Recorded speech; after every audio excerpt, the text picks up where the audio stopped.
Hello, everyone, and welcome to the very first episode of Treoir, Conversations with Guidance Counsellors in Ireland podcast, brought to you by the Institute of Guidance Counsellors. I'm Katrina Rogers, President of the Institute of Guidance Counsellors, and we're delighted to bring you this brand new series that's all about diving deeper into the world of guidance counselling and the challenges facing our students and our guidance counsellors.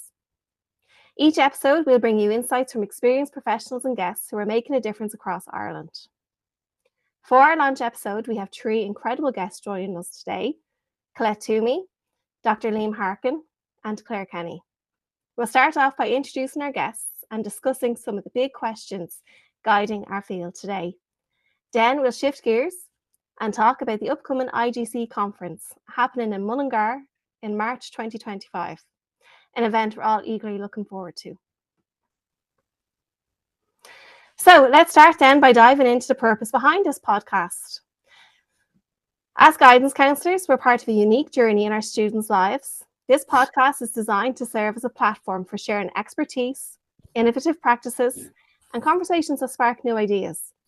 Whether you're a guidance counsellor, a teacher, or a school leader, or just someone who's interested in the field of guidance and education, there is something here for you. Let's hear from each of our guests to get their thoughts on what they're hoping to bring to the podcast today. Starting with you, Colette, could you tell us a bit about your role in guidance counselling and what you're most passionate about when it comes to student support? Hi, Katrina. Thank you very much for this opportunity to speak with you all today. So my name is Colette Toomey, and I'm the current Vice President of the IGC, a role which I'm delighted to be taking part in. I'm a guidance counsellor in further education and training for over 20 years. And I suppose I love my role within further education and training. I work a lot with adults, usually they're from the age of, 17 up. And very often we're meeting them at a very different time in their journey. So we may have people who've just left school and they're considering, different kinds of courses that they might be interested in and using further education and training as a step towards third level or a step towards employment. We also meet PE students who are returning to education for many different reasons. And usually then they're engaging in further education to, again, further onto third level or to be ready for employment, perhaps upskill in that. So I really enjoy the diversity with the different students that we have. That's fantastic. Thanks, Colette. And it is really highlights the importance of guidance across the lifespan. So it's at every stage of life, including in FET. So I'll pass over to yourself, Liam. Would you like to introduce yourself and maybe give a little bit of an overview of your career? Hello, my name is Liam Harkin. I'm living in County Donegal and I'm a retired guidance counsellor. So I've 28 years of experience in various guidance settings at this stage. So I suppose I started in a private fee-paying school in Dublin, and I was in a guidance role there for 3 years. And then I was seconded to the National Centre for Guidance and Education in Dublin as well. And I worked there for a year. And after that, I decided to move back to Donegal. So when I came back to Donegal, I got a job almost straight away in a JESH school, in a large JESH school, one of the biggest schools in the country. And I was there until my retirement 2 years ago. So I'm currently enjoying my retirement very much. I'm working in private practice 2 days a week. I'm keeping it deliberately small. I don't want to be working every day of the week. I'm still active on the IGC National Executive, and I've been representing the Donegal branch since 2020. So I'm delighted to have been invited here to participate in Treoir, the first ever IGC podcast. Really, it's an exciting time for the IGC as the organization embraces new technologies and social media, and like following on from the recent launch of our Instagram page, I hope that the podcast provides an opportunity for guidance counsellors in all sectors, really, just to have a discussion and a chat about issues that are important to our work, our professionalism, and our organization. And hopefully we will be able to point the way to some solutions or ways forward as we go forward. Absolutely. Thanks very much, Liam. And there's a wealth of experience here. So 28 years, you're working in DESH school, working in a private school, and now also in private practice. Like that's, hopefully we have a chance to discuss this afterwards. We can continue on. And so last but not least, Claire, would you like to introduce yourself and just share a little bit about your role? Yeah, so my name is Claire Kenny. I'm the guidance counsellor in Banagher College. I've been teaching for over 30 years and 25 of those have been in guidance counselling.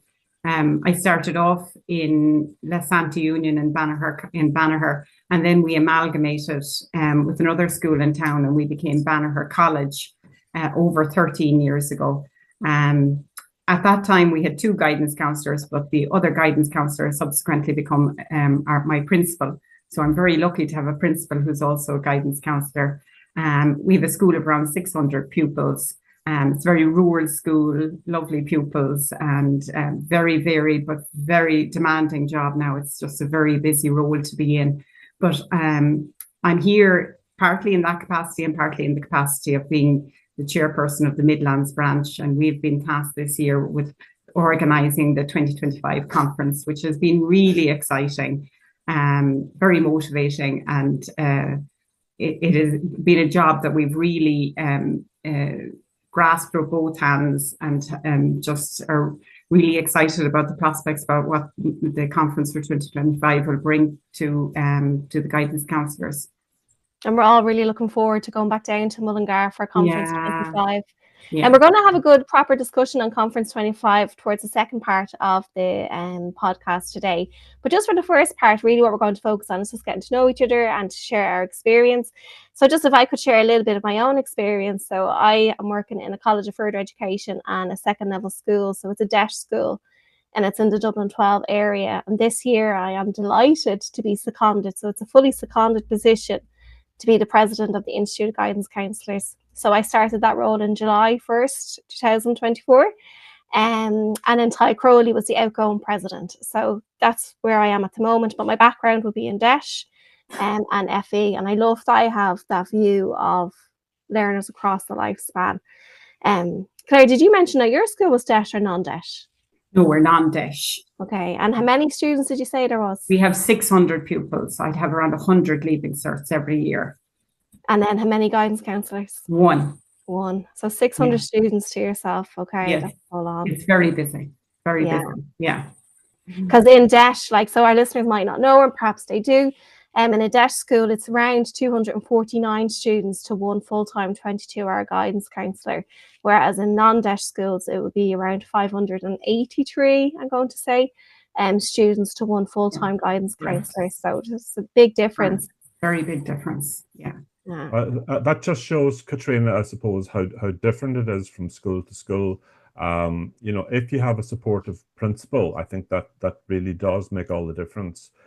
In my case, I was in a very big school of, it was over 1,100 students. And in my final year, we had 3 full-time guidance counsellors, and we had 2 guidance counsellors who were students at that stage, but who were also working within the guidance service. So they have since qualified and they're working in the service. So, with 5 people on a team, it makes it a lot easier, but that means you also have to have team meetings every week to keep everybody on the same page, if you like.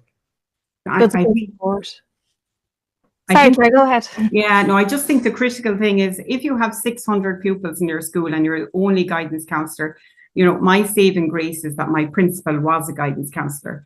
And I think that the need for personalised guidance and individual, tailor making your appointment towards the individual strengths and interests and aptitudes of that pupil is critical.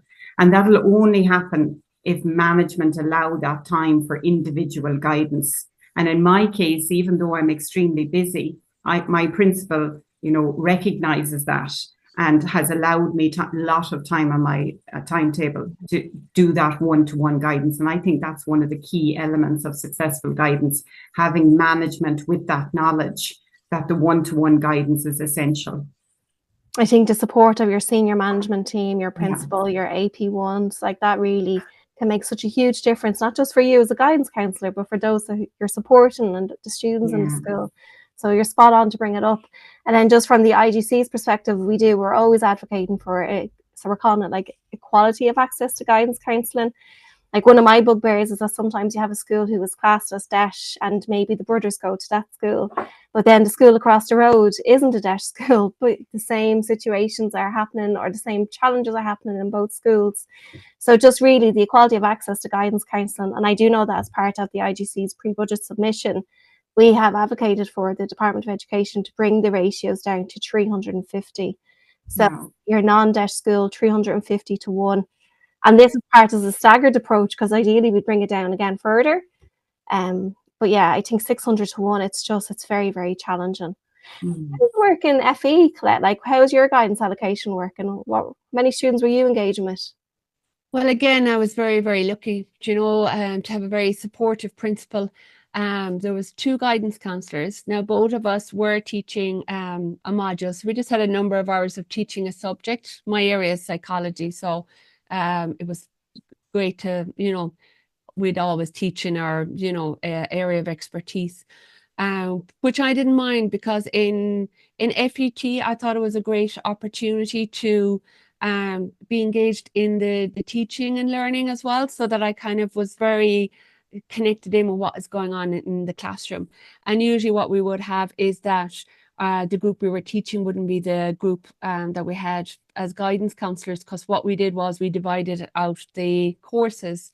So we would be working with, individual courses, each one of us. So that was really, really helpful.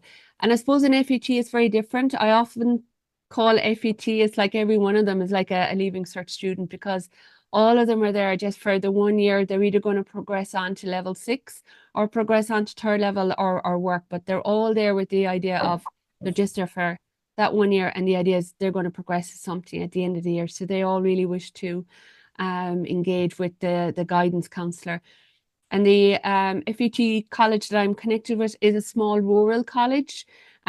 So I know the experience of guidance in the city colleges, where there are bigger numbers, would be quite different, in that they would be a full-time guidance, not teaching any subjects, and probably have a larger cohort of students. But again, they would do a similar approach to us in dividing the courses out between the guidance counsellors.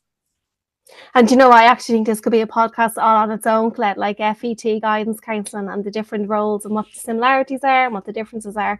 But thank you for sharing that, your experience and your insight there. So look, we've done a really good introduction to who we are, what we're hoping to get out of these podcast series.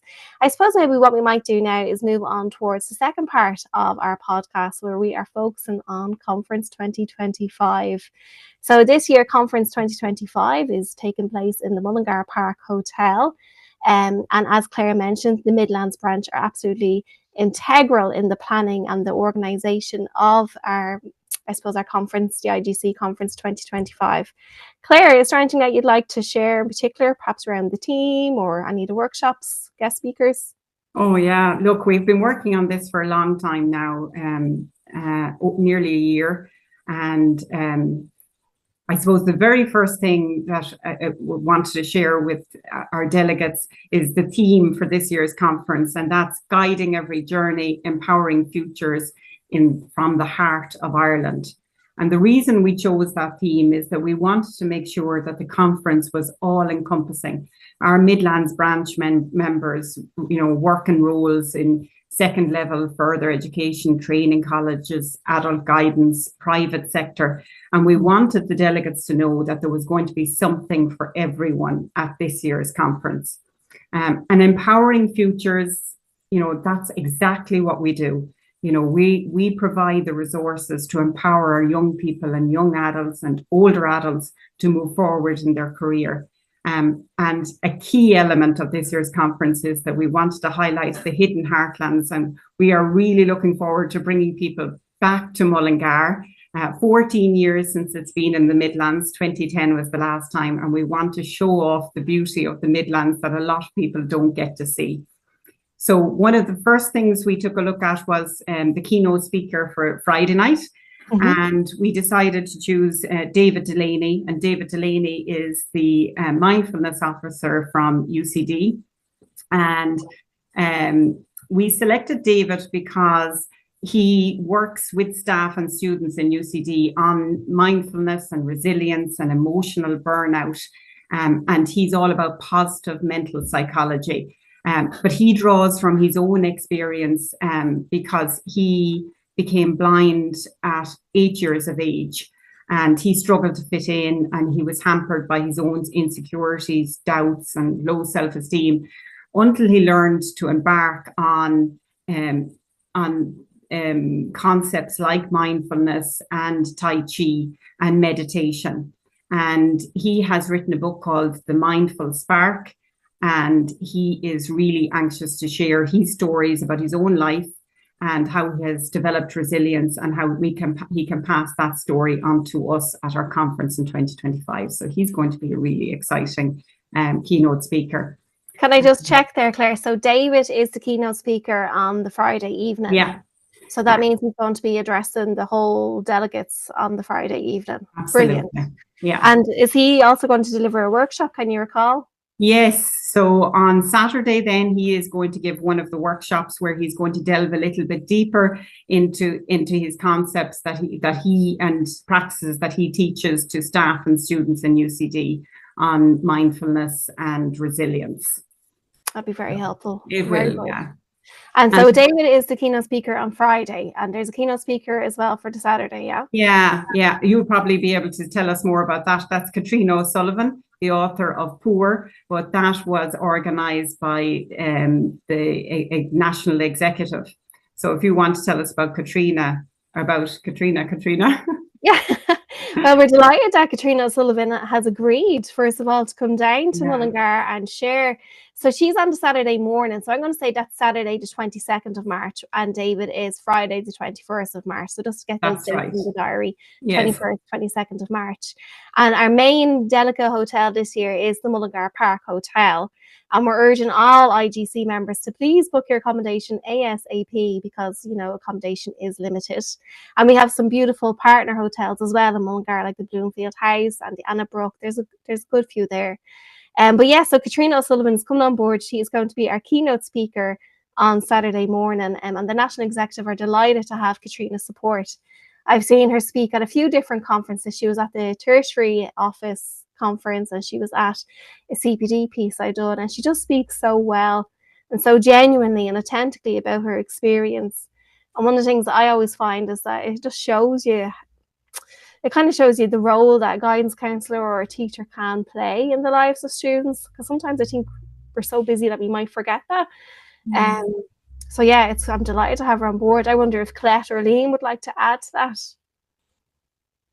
I've read her book, Katrina, and I read it in 2 days while on holiday a couple of years ago. It's a very powerful book, so I'd be really looking forward to hearing her speak.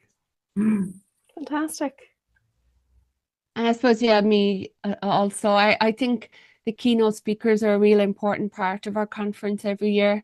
And it's a great opportunity to learn from them, you know, and so I'm looking forward to even the Friday night mindfulness practice, because I'm very interested in that myself. And of course, Saturday morning, you know, both of them I'm very excited to hear from. So it'd be great. I have to say that's very good planning, Claire, now, the mindfulness for the Friday evening, because it can be a busy week. Yeah, absolutely. Of St. Patrick's. So St. Patrick's Day, I'm going to say, is on the Monday. Yeah. So we'll all be off for that. The Monday, yeah. And some schools even the Tuesday. So So it's a busy week. It's a lovely timing. And then our branch were responsible for 7 workshops. So again, we really want to reflect the theme of the conference. So there's something here for everyone. So the first one is the Irish NGO group Ruhama, and they specialize in working with women who've come from prostitution. And this will particularly appeal to those guidance counsellors working in adult guidance, giving them the information to know where to direct their clients in a free, confidential way. And again, some of our members of our branch had been to this talk and have highly recommended it. So that's definitely worth noting. We also looked at a program called the Decider program, and we have two ladies there, Margaret Daly and Gina Reynolds, who run this program. And it's a really fun, innovative way of using cognitive behavioral therapy with adolescents. Fantastic resources, a great tool to have for in your back pocket for working with young adults. And then we have a third workshop, and that's by Claire McCann and Rosalind Lynch. Claire McCann, a new guidance counsellor, but maybe not so new. She is a guidance counsellor, but had been practicing in Australia and has just come home. And then Rosalind Lynch is one of our esteemed members. She was part of the National Executive before too. And she has just retired, but has oceans, a wealth of experience behind her. So between the two of them, they are developing a program, a workshop for any resource you would need to start up a guidance counselling practice in Ireland. So from policies to planning to any resource that you would need to start up a guidance practice, the ladies are going to share all that information with you. So that's a very exciting one, and particularly because they're from our own branch, the Midlands branch. And then we have David Delaney, as we mentioned already. And then Jean Burns, I had listened to her. She's a very powerful speaker. She's a lecturer in TUS at Lone, but she's currently doing a PhD in DCU. And she's going to talk to us about future of work, trends, challenges, opportunities. So what will work look like for our students in the next 10 to 20 years? How is it going to change? And I think she is going to be a very powerful workshop, definitely one worth going to. I think that's really very timely, because we're seeing now, like, how many careers are our young people supposed to have now? Is it 7? Yeah. That was the latest research, Yeah. 7. And they're all little entrepreneurs. They all have their gig, their little side hustle, so they're calling it. At least that's what they're calling it. Yeah. So that'd be very helpful. Yeah. And then our sixth one needs no introduction. He's Richard Hogan, who is the esteemed psychologist that gave the keynote address in Kerry, and he gave a workshop. So in case you missed the workshop, you can have a chance to catch up with him again this year, and a great opportunity to gain from his powerful presentations. So the last one then that we have is a friend of mine. His name is Terence O'Brien. He's a bit of an IT guru who works with Lee Shoffley ETB, and he assists staff in all the Lee Shoffley ETB schools to come to grips with IT educational tools. So he is just, the technology he will show any guidance counsellor will enhance their practice and make life much easier for them. And also a lot of the programs he's going to use now, especially the Nearpod, is one which is really highly valued by the inspectors. So he's going to talk about Nearpod and Canva and how that can enhance your guidance practice. So they're the 7 workshops that the Midlands branch are putting forward for this year's conference. So thank you very much, Claire. It was really helpful to get that insight of the 7 workshop facilitators nominated by the Midlands branch. And then just Liam and Colette, both of you are members on our National Executive. I wonder, would you mind maybe sharing some of the workshops that the National Executive have nominated? Colette, yeah, go to the first. Okay, absolutely, Katrina. So first of all, I'm just going to mention we've got Carol Gilday attending now. She has delivered workshop for us previously at our conferences. And really, it's just very, very valuable workshops from the guidance unit. We'll also have Idja, who will deliver a workshop on the planning of the junior cycle guidance. So really, really, again, such vital tools and information for our guidance counsellors in schools. We'll also have the National Apprenticeship Office and Solace. Their workshop will be on meeting future skills needs through apprenticeships and further education and training. Again, very, very valuable information for our guidance counsellors working with students who want to engage in apprenticeships and in further education and training. Fiona Maloney will be with us from the National Tertiary Office, talking to us about those very exciting non-CAO pathways to 3rd level. which Very again, good. all of them very, very relevant to our guidance in second level and not in second level as well. So it'll be very important. And you know what it is? It's really important that we do. It's pathways, not points. And I think there's been a big push on from the media and from schools and definitely within our own profession. And to see all the different pathways for our learners and to have that CPD piece for guidance counsellors at Conference 25 is going to be so helpful. And then Liam, there's a few more there. There's a few more. There's 5 others. So as a former French and Irish teacher myself, I'm delighted to see that we're welcoming the post-primary languages Ireland to the conference, and Alan McCormack is going to give a workshop on that. And it's really going to highlight the importance of languages going forward.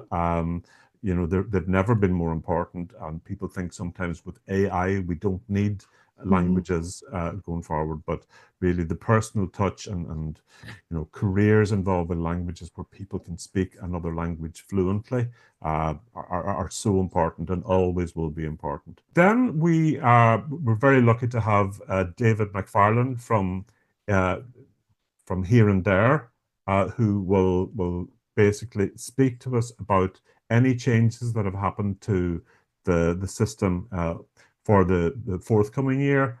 And I suppose this will be a really good workshop for people who want to be updated on what's happened in the recent past and what's new for the coming year, particularly for new guidance counsellors. I feel this would be really, really important to attend as well. I'm delighted to see that there's a workshop called Overcoming Anxiety, the Overcoming Anxiety Process by Blanna Dwyer. And I suppose that's an area that guidance counsellors have mentioned to me is overwhelming for guidance counsellors themselves, because the amount of anxiety being presented in schools since the COVID lockdowns is maybe half the work for a guidance counsellor in a typical week. So I think that will be very, very important. There's a workshop which will be similar to the workshop given last year by the Research in Lifelong Guidance group, of which I'm a member myself. And this is for guidance counsellors who are interested in research, who are thinking about starting research, maybe doing another qualification, how to get started, how to continue, how to deal with roadblocks, etc. And finally, then there's a workshop on grief, supporting adolescents through bereavement. And this will be by Caroline Golding Brady. And we've had really good reports about this workshop. So I'm personally looking forward to attending this one myself. That's fantastic. Thank you very much. So look, I've lost the maths there, so I have, but it's a lot of workshops, and delegates get to choose too. So they go to one in the morning and then they'll go to another in the afternoon. And just maybe I'd like to really thank our sponsors for our conference 2025. So we couldn't have it without them. And we're very fortunate that we have really good relationships and we have really good partnerships with our education stakeholders. And this year, the National Tertiary Office have agreed to come on board as a main sponsor of Conference 25, as has ATU.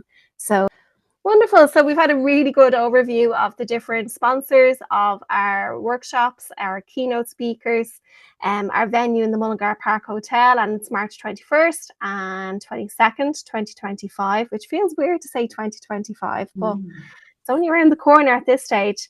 Liam, you've shared that you've been at a good few conferences in the past. Is there anything in particular that that you've taken away from it, or anything that you'd like to share?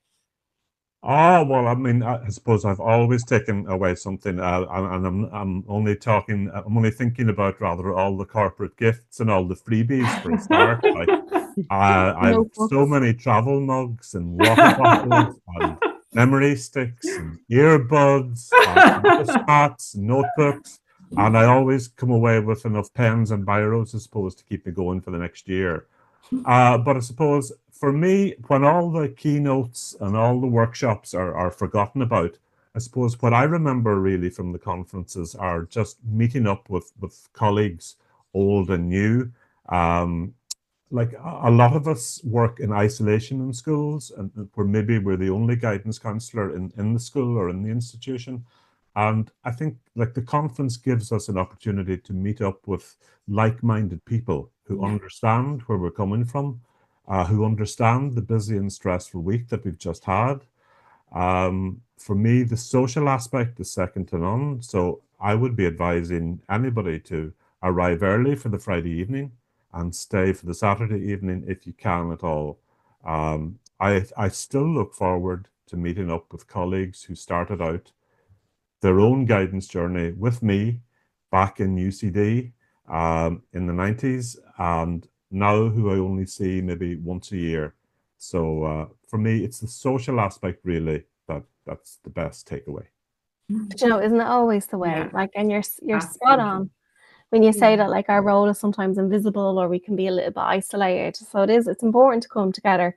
And even like, I know a little bit off topic, but I would always urge members to go to branch meetings when they can. And I know it's so hard to get out, but you always feel better leaving the branch meeting. So if you can go to your branch meetings, please do, and get the support from our colleagues. And then how about yourself, Claire? Like, did you go to the Mullingar conference? What was it, 14, 15 years ago? Claire. You have to, yeah, sorry. Yes, I did. I was on the committee. At that time it was a different format. So while we did have a conference organizer, they really just came in at the very last minute. So really the branch at that time, I don't know if you had this experience, Liam or Colette, if you were organizing a conference before, but the branch literally did everything. You know, they were in charge of the fundraising, sponsorship, the venue, all 14 workshops, liaising from start to finish with all the presenters. It was a huge undertaking. So it has revolutionized now and for the better. And can I just say, Katrina, thank you very much for all your support. You've been an amazing assistance to us in the Midlands branch, and a joy to work with. So thanks for all your support. But this year it has, because I've had that experience behind me, it made it a little bit easier for this year. So really, none of this is a single entity. Like we have our local organising committee in which we have 8 members, and then we have the full branch with 80 members on our branch, and we all have been working very hard on it. So yeah, my big takeaway is exactly like Liam's. It's meeting your colleagues. It's that professional connection and the informal connections that you make at the conference that is really important. So it's that human connection at the end of the day. That's the takeaway bit for me. You're very kind, Claire. Thanks for the kind words there. I didn't bribe you. Now I do appreciate it though. And you know what, you reminded me that we do need to acknowledge Jennifer in Spark. So Sparks Agency are our conference organisers this year, and Jennifer has done a huge amount of work herself and her team, so it makes everybody's life a little bit easier. It is. And then how about yourself, Colette? Like, what's your why do you think conferences are important, or what's your experience with them? Oh, well, I suppose the same as everybody else, you know. I find the conferences are so important for a number of things, and the social aspect being number one. I find it's always a time when I can link in with people I've trained with, people I just maybe meet at conferences. And for example, like last year, we would have qualified 20 years ago at our last conference. So we had a little get together, and I had a friend travel, like I think she drove 6 hours, because you know the way when you are training, you know, so many years ago, and you might be, you know, younger and have moved to a place just to go to college, whereas now you're living at opposite ends of the country. Yeah. So it's a great time for that, I must say. But aside from that, I suppose I'm going to get, you know, there's the formal side of it as well, and the importance of CPD. And I suppose I find CPD is crucial. And, you know, it's a lifelong process as well. You know, we don't just come out of college and feel that's it, we're experts forever in any field at all. So it's a crucial part of our role to engage in CPD. And I suppose like that, it's a vital aspect of helping us as professionals to stay ahead of the curve. And we were mentioning that earlier as well, about how things are changing, and it's a way of keeping up to date with that, and keeping one step ahead of what's going on, because we need that for our clients and students. And I suppose I mention clients whenever I'm talking about guidance, and not just students, because you know, some guidance counselors are in private practice and they're not exactly students who are coming in the door that are meeting them. And the same with adult guidance, it's more clients than students. And I suppose I think I hear learners a lot nowadays. I hear learners as a bit of a buzzword. Yeah, so it's good to have the language because it's inclusive. Like, we're not all working with students. Some of us are working with clients. Yeah. So you're right to bring it up.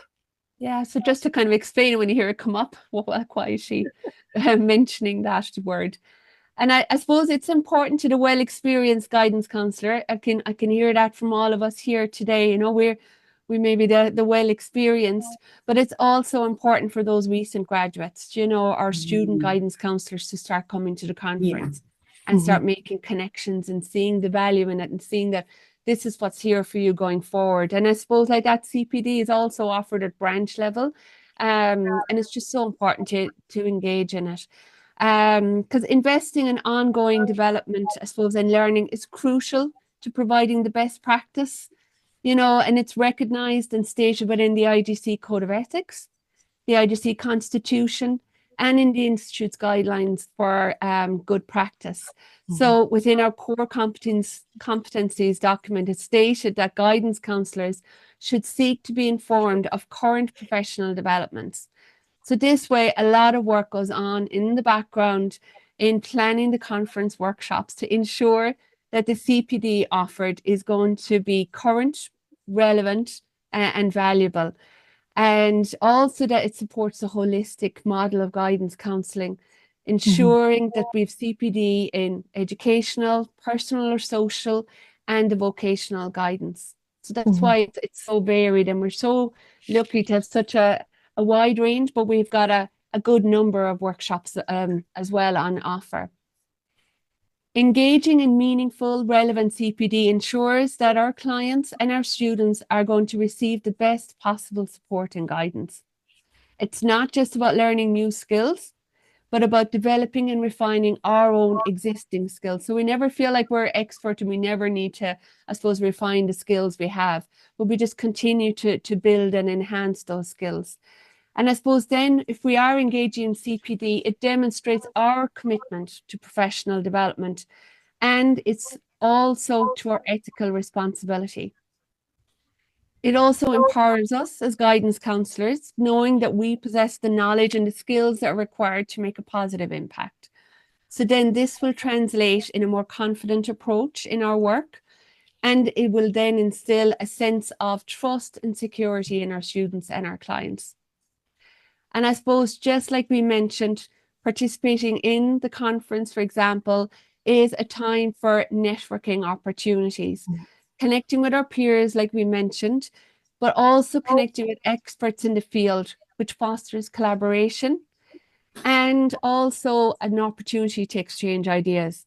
And these interactions, I suppose, can provide support, like we've mentioned, encouragement, but also perhaps opening doors to further projects. And like Liam, you mentioned there with the research projects, maybe get engaged in some maybe future research that's going to be undertaken. That's only going to further enrich the guidance counsellor's professional journey, which I feel is really, really important and vital to our work and our own well-being as well. If we feel we're supported and we're equipped with their knowledge and skills, we're going to be more confident in our role. Well said. And just to kind of bring it back to you pointed out the holistic model of guidance counselling, and I just need to applaud the Midlands branch and the NE because they've really taken that on board, that it's all three strands of guidance counselling, like it has all three elements there, and it's definitely across the lifespan. So there is something that's going to be relevant to everybody's practice. And then maybe I might also point out the timing of this year's conference is very good for students, because apparently they're on their reading week. Well, that's what I've been told. There might have been problems in the past that they couldn't attend because they were in lectures like in class on the Friday, but I think it's on the reading week this week. So hopefully we do get more of the student membership attending, but not just students, across the board. We want everybody to come down. Okay. So I just want to thank you very much for your participation and for all the information that you're sharing. I feel like I've learned so much. Just before we finish up, when are we launching Conference 2025 officially? The conference is going to be launched, and we'll do a little bit of a drum roll, on November 19th in the Mullingar Park Hotel. And I think it is very exciting this year in that we are going back to the format of a hotel. So it will be a luxurious experience for all our delegates. So it will have a pampering effect.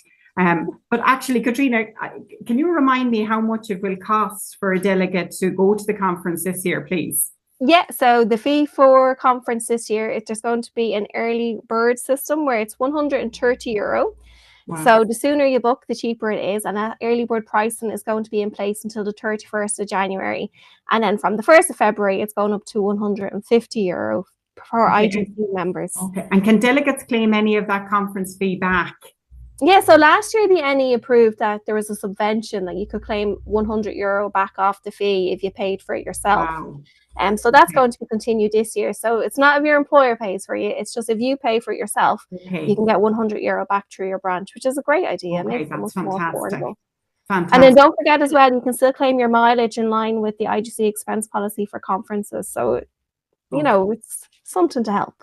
Absolutely. Absolutely. And it makes it more accessible as well for everybody, I think, having that available, because not everybody's employer will pay for the conference. Yes. Some of us are really lucky, and that's great. But for those that don't, it doesn't mean then that they're going to be excluded, you know. So it's brilliant. Absolutely. And leaving the early bird open till the end of January, I think is fantastic as well, because you're past Christmas at that point. And that's exactly it. We have to get a paycheck in, a monthly pay in before we close the early bird. So it definitely takes on board. Just one thing I will flag is the venue has capacity for 400 people. And I imagine that we will definitely get to 400 people because Mullingar is such a fantastic location. Like, it's literally an hour. So I'm based in Dublin South, Dublin 24. It's literally an hour for me down there. So I do think we're going to have really good attendance. So I would urge people to book early, as soon as you can, really. Absolutely. Absolutely. Because it is so accessible, as you said, central. You know, again, going back to our theme in the hidden heartlands. So the last time we had it in 2010, there was 450 delegates at it.